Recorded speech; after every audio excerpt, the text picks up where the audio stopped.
A neuroarquitetura, ela surgiu, na verdade, em 2003, em San Diego. Foi quando, na ANFA, já traduzindo para o português, que é a Associação de Neurociência para a Arquitetura, que foi um encontro entre neurocientistas com arquitetos. Só que para falar disso, acho que é interessante a gente voltar um pouquinho antes. Em 1960 foi quando os Estados Unidos ele começou a investir na questão da neurociência. Por que 1960? A partir de 1960, a expectativa de vida das pessoas aumentaram. E com isso começou a ter diversos problemas neurológicos, demência, Alzheimer, Parkinson. E aí foi quando houve um investimento maior para entender, dentro do nosso sistema nervoso, como isso funcionava. Conforme a neurociência foi avançando, algumas áreas foram utilizando disso. Então, a neuroarquitetura é uma aglutinação linguística da neurociência como base para a arquitetura. Quando eu falo da pergunta que você fez, é interessante pelo seguinte aspecto. Alguns arquitetos até já tinham um pé dentro da neuroarquitetura, mesmo antes do termo em si aparecer. Era algo já, até como a gente fez, já antecipando da questão do design, os 3 níveis do design, era algo já meio que visceral. Mas isso foi se intensificando quando quando a gente começa a estudar um pouco e entender o comportamento. Antes disso, de 2003, o que se falava muito era da psicologia ambiental. A psicologia ambiental ela era baseada no quê? No comportamento. Então, eu fazia experimentos, eu criava um ambiente e deixava aquilo para as pessoas experimentarem aquele ambiente e analisava o comportamento da pessoa. Que é o segundo nível do design.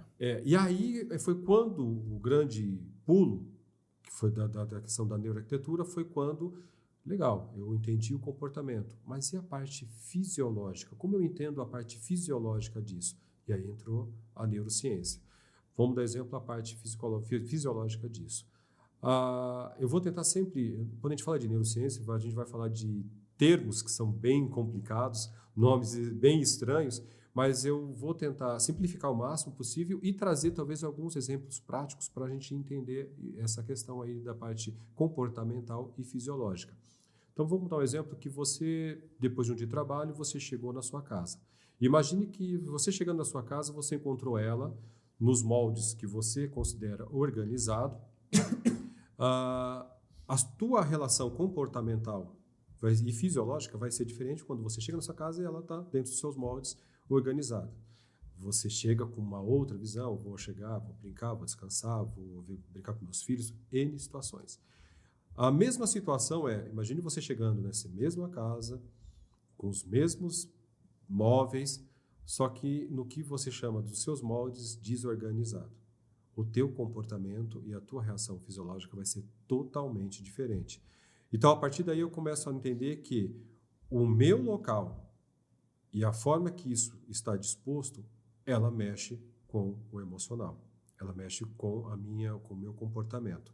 E aí a gente começa a fazer algumas ramificações dentro da neuroarquitetura.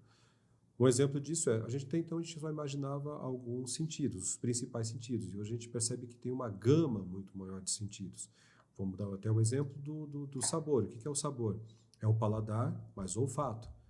Por isso que na época do Covid, muita gente falava, eu perdi o sabor. Não, você perdeu o olfato. Quando você perde o olfato, você, entre aspas, perde a capacidade, perde um pouco do paladar, porque uma parte desse sentido está envolvido no olfato. A questão vamos pegar o nosso sistema central, o nervoso central. Existe um negócio chamado equilíbrio. O equilíbrio motor, um exemplo. Para que serve o equilíbrio motor? Para eu me equilibrar, para eu não tombar. Só que existe também um outro equilíbrio perceptivo, que é um outro sentido que eu não percebo, mas que me incomoda. Então, imagine que você chega num lugar, você está conversando e aí você vê um quadro torto. Você vai ficar com aquilo te incomodando, querendo arrumar o quadro.